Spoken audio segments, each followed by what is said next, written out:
Hello, welcome to Technical Assistance Seminar 1 presented by the Illinois Resource Center. My name is Maggie Essig, and I am an Education Specialist at the IRC, and I will be leading you through some of the activities that we did as a larger group at the first TA seminar. So you should have received TA Seminar 1 virtual instructions, and let's review these very quickly before we move on.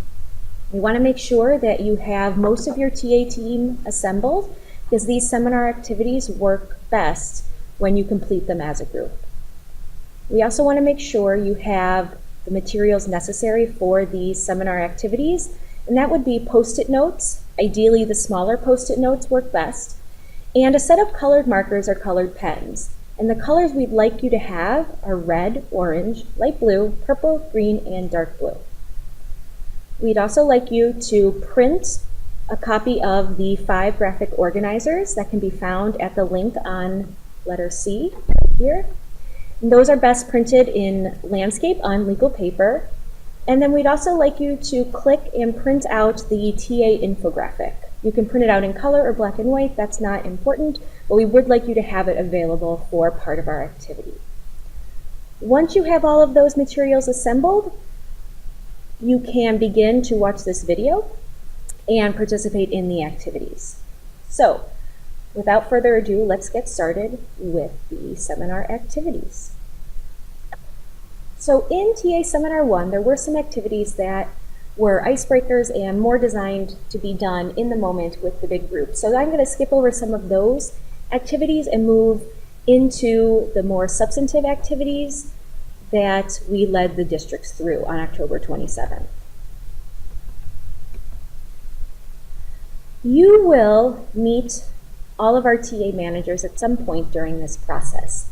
After you complete the information that these activities seek to elicit, then you will be put in touch with your specific TA manager who will give you more information about the process and tell you a little bit more about themselves. 2 of the questions we hear most often are, what is technical assistance and how did my district get identified? ISB-DEL identifies districts for technical assistance based on several criteria, and without getting into the nitty-gritty of how they identify that, how the IRC likes to look at it is that districts identified for TA get to work one-on-one with an education specialist for 2 years. And in that 2 years, they can identify any issue, problem, project that you have been wanting to work on and wanting to improve, and really devote time to bettering that issue, problem, or program. So we don't think that technical assistance is punitive, rather we think it's an opportunity to really grow your program and to have outside help and resources to get you to that goal. So, as for the question of what is technical assistance, rather than take you through a bunch of slides that are a little bit long and dry, we have designed an infographic that really spells out what is in technical assistance. Districts who were at the face-to-face seminar went through an activity where they had to collect pieces of this infographic and put it together to understand the big picture of TA. What we're going to do in the virtual facilitation of the seminar is have you, as a group, look at the infographic of what is TA and talk about it for a couple minutes with your district. After you've had some time to review the infographic, we'd like you to visit www.tinyurl.com/TA-puzzle-reflection and write down any questions you still have about the TA process, and one of our education specialists will answer them. So you can see, if you go to this tiny URL, that other districts have written questions, and those questions have been responded to by an IRC specialist. So if you have any questions, please take a minute and write those down, and we will make sure that someone responds to them. So at this moment, I'm going to ask you to pause this video and use the time to look at the infographic as a group and write down any questions you still have. Once you've completed that task, please press play and we will move on to the next part of the seminar. Thanks. Okay, welcome back. We are going to move on to the next part of the seminar. We're going to talk about some of the big rocks.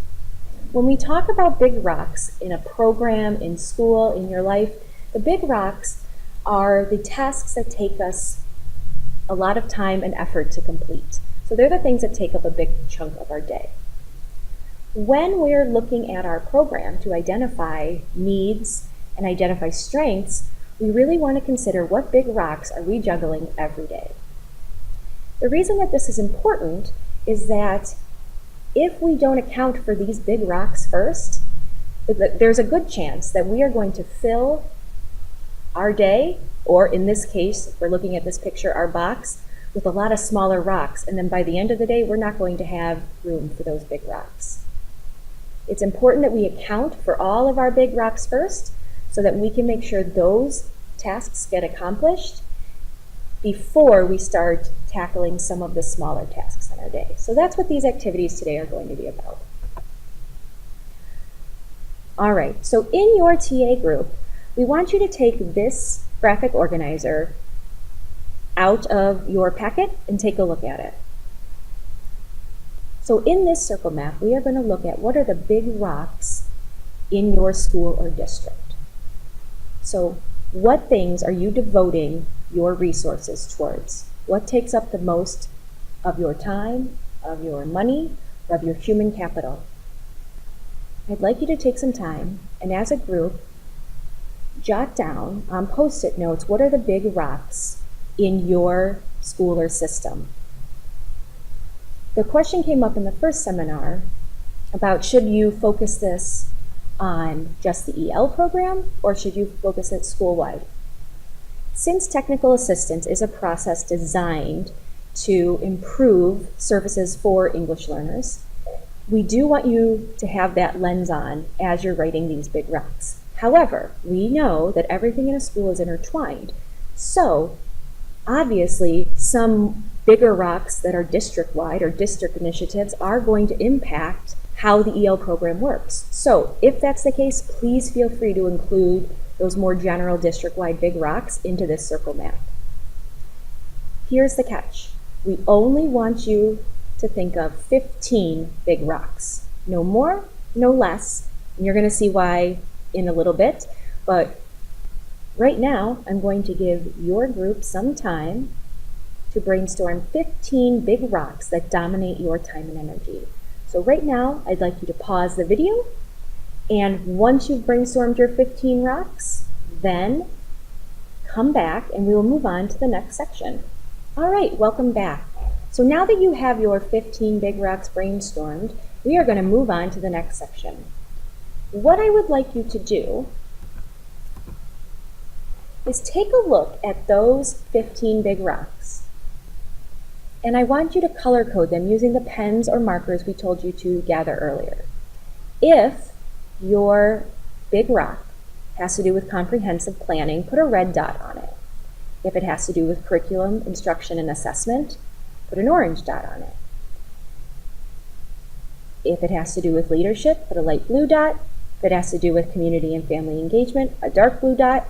School culture and climate, a green dot. And professional development, a purple dot. We find that looking at your big rocks through this lens is helpful in making sure that you've considered all areas of your district or your school. Now, just because you do not have any or many big rocks from a certain area is not a cause for concern. It doesn't mean anything good, it doesn't mean anything bad, but it may trigger you to think a little bit harder about that section to make sure that you considered every angle of it. So what I'd like you to do now is pause the video again, go through, code your big rocks, and make sure you've accounted for everything and that you're happy with the 15 big rocks you've selected. Welcome back. We're going to take one last look at the 15 big rocks you've brainstormed and make sure that none of them are too large. Remember, we're looking for big rocks, not boulders or mountains or anything of the sort.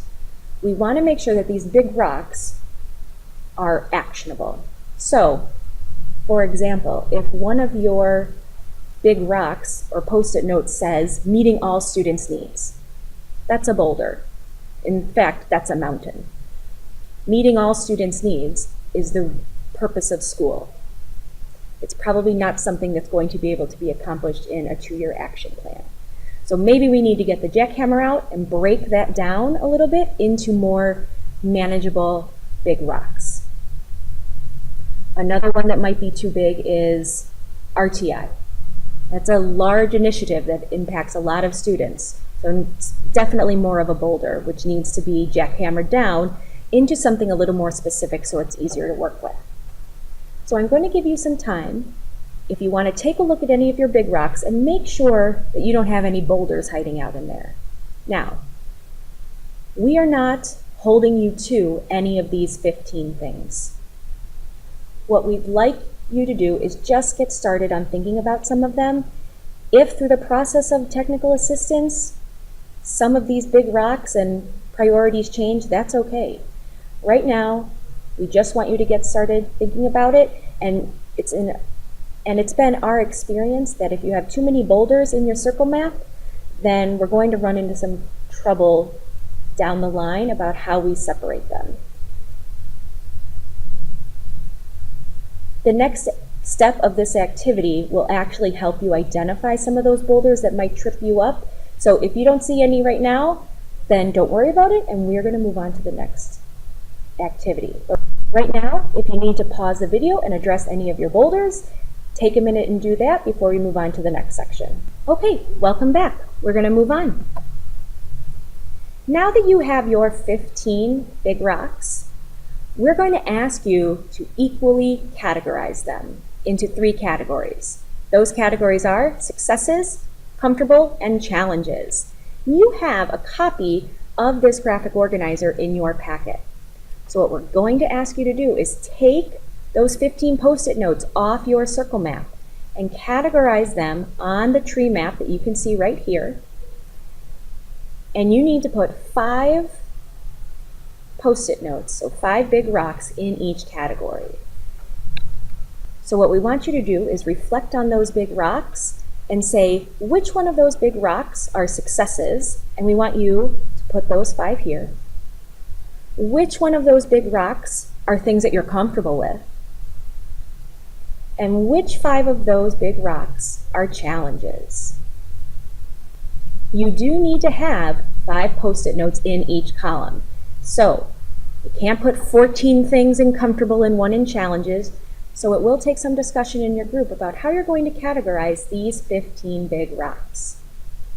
During the face-to-face seminar, this was a tough step for some districts because when you talk about some of these big rocks, they might be able to fall under several categories of successes and challenges. In that case, I want you to take a closer look at that big rock and make sure it's not a boulder. It tends to be that if you have a big rock that can fall in 1 or more of these categories, it may actually be a boulder that needs to be jackhammered up to more specific facets of that big rock. So right now, I'm going to ask you to pause the video and as a group, categorize your big rocks. And we will move on after that. Okay, welcome back. Now that you've put 5 big rocks into successes, 5 into comfortable, and 5 into challenges, you are going to rank your big rocks. So you're going to look at the 5 big rocks you put in successes and rank them from most successful to least successful.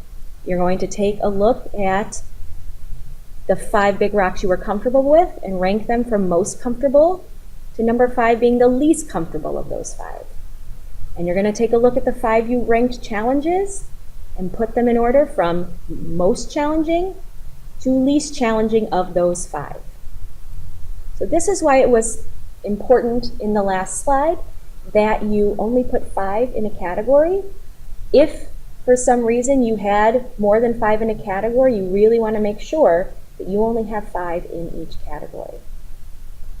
Now, as you're ranking these big rocks, you want to keep in mind the point of view in which you're using to rank this. So if you look right here in the top of this map, we have written POV of the administrator. This doesn't mean we want you to use the point of view of an administrator to rank your big rocks, but what we do want you to do is on your tree, we want you to write whose point of view are you taking into account as you rank these. So who is present in the team, or who is the team thinking of as they're ranking this? If you're using a point of view of administrators, ESL and bilingual teachers, gen ed teachers, paras, whoever's point of view you are using as you rank these, you want to make sure that you write that up there so that the IRC knows who has helped influence this ranking. It's just going to give us a little bit more information so that we can make sure that we have a clear understanding of your needs when we look to match you with a TA manager. So right now, I'm going to give you some time to pause the video and rank your big rocks from 1 to 5 in each category. Welcome back, team. Now that you have all of your big rocks ranked, we're going to move on to the next graphic organizer. We want you to reflect on your rankings. We want you to take a look at how you ranked your 15 big rocks, and we want you to take a look and see if you see any patterns for successes. So when you look at your successes, were there any patterns that emerge? And we'd like you to do the same for challenges. Look at your 5 challenges. Do you see any patterns? And we've included the 6 critical elements on the left side of this slide in case that plays into any of the patterns. Perhaps all of your successes fall under one of the critical elements and all of the challenges fall under a different critical element. Or perhaps all of the successes are more school-based initiatives while the challenges tend to be district initiatives. There are many different types of patterns you can look for when you're looking at your successes and challenges. And then once you're done identifying any patterns, we want you to write down any aha moments. After you have ranked and recognized some patterns, did anything really stand out and make you take notice as you were completing these activities? Again, I'm going to give you some time to pause the video right now and reflect on your rankings. Welcome back, teams. Right now, we're going to move from thinking about our rankings to focusing on our successes. The challenge when you're looking at big rocks is that it's often hard to identify specific actions that were taken. So right now, we're going to zoom in on more of a practical level and look at your successes and what actions or behaviors directly led to those successes. So this is an example district we're going to look at. In this example district, their #1 success was increased bilingual parent involvement. Since that is their greatest success category, that district had to step back and say, what specific behavior or specific action led to increased bilingual parent involvement? And that district identified that they held well-attended monthly BPAC meetings. So how did they get to that increased bilingual parent involvement? They held monthly BPAC meetings. Now we're going to focus on this specific action of holding monthly BPAC meetings. So now that we've isolated the successful behavior or the successful action, we can start to look at what were some of the effects. And for this example district, one effect was decisions were made with input from culturally and linguistically diverse parents. Another effect was that more bilingual parent volunteers were present for school initiatives. And another effect was that attendance was increased from past years at BPAC meetings. So those were 3 effects that that district identified as being an effect of that specific action. Now, if the specific action you identified isn't completed yet, so maybe it's part of an initiative that's still going on, it's okay to write intended effects as well as actual effects you've seen. That's totally fine. So right now, I'm going to give you some time to pause the video and do 2 things. Number 1, on your successes graphic organizer, you're going to write down your greatest success category, and then you're going to identify one specific behavior that led to that. So once you have your specific behavior, you are going to write it on a sticky note and put it in the middle of this graphic organizer. And then you're going to think of several effects that have happened because of that specific action. Right now, we're not worried about causes, so ignore that. Just think of the effects.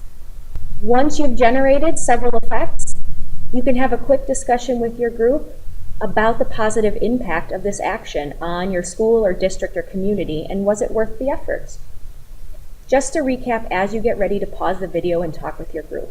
Number one, you're going to identify your first success on your tree map.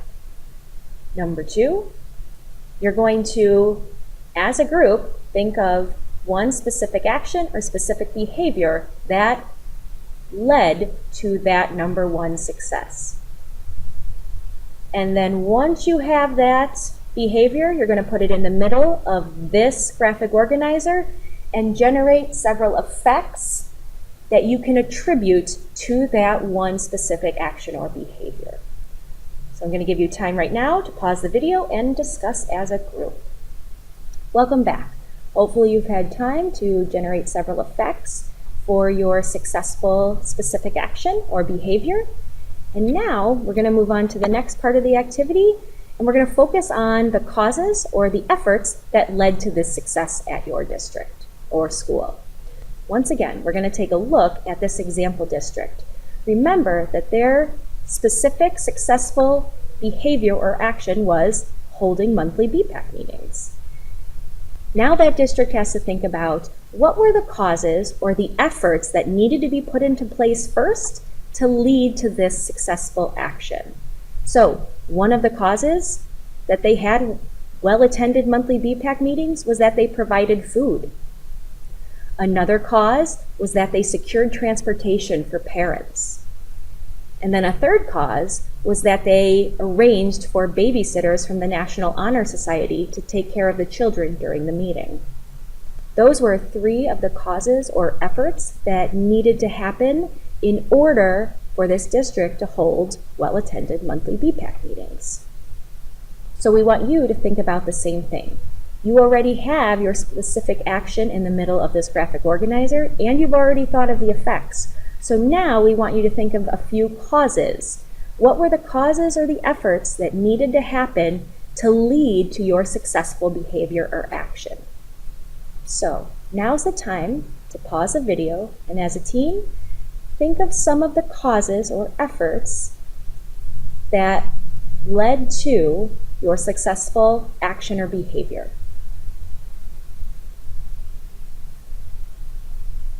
Now that you have those causes written down, what we'd like you to do is take a minute and look at that graphic organizer in its entirety and think, were there any aha moments that occurred to you or to the team as you were filling out this graphic organizer? And what steps would be necessary to replicate or continue this specific success? Pause the video and take a few minutes to talk about that with your group. All right, welcome back. We're going to ask you to take a look at the very last graphic organizer you have in front of you, and we want you to think about a couple questions and really summarize your work today. In the past, districts participating in the technical assistance process would fill out a needs assessment where they read a lot of statements and had to rank those statements from 1 to 3 on how they were implemented and the priority in the district. And one of the problems we saw with that is that we often didn't get the team's perspective on some of these issues, and the ranking system led to many of the indicators being identified as equally ranked, when in fact they weren't. In order to save you from having to do that needs assessment, we're going to ask you to reflect on today and write your own needs assessment based on the work you've done with your big rocks and with your challenges and successes. What we want you to do is identify 1 to 2 challenges that you may want to focus on in the TA process and tell us why you want to focus on them. The purpose for identifying these 1 to 2 challenges is just to see where your team's thinking is at the moment. It's likely that as you're assigned a TA manager and you start to work through the technical assistance process, some of your priorities and ideas are going to change, and that's okay. Right now, we just want to get at What are you thinking about at this point in the process after going through these activities today? And why do you think that? We've provided 3 guiding questions to help you think through and identify the 1 to 2 challenges that you might want to focus on. We want you to think about, what are you inspired to work on? Oftentimes, tackling a project that the group is really passionate about can spur on really powerful change. We also want you to think, what might be a strategic first step? What makes sense in light of your long-term plan? And what is aligned to district goals and plans? We don't want anyone to have to do double work if it's not necessary. So if you have a district strategic plan that you're engaged in, we want to know about that and see how we can use it to make our work more efficient. So right now, I'm going to ask you to pause the video again, talk with the group, and identify 1 to 2 challenges that you may want to focus on in the TA process and why. This information is going to be your needs assessment that we will use to match you with the most suited IRC specialist to help you through the TA process.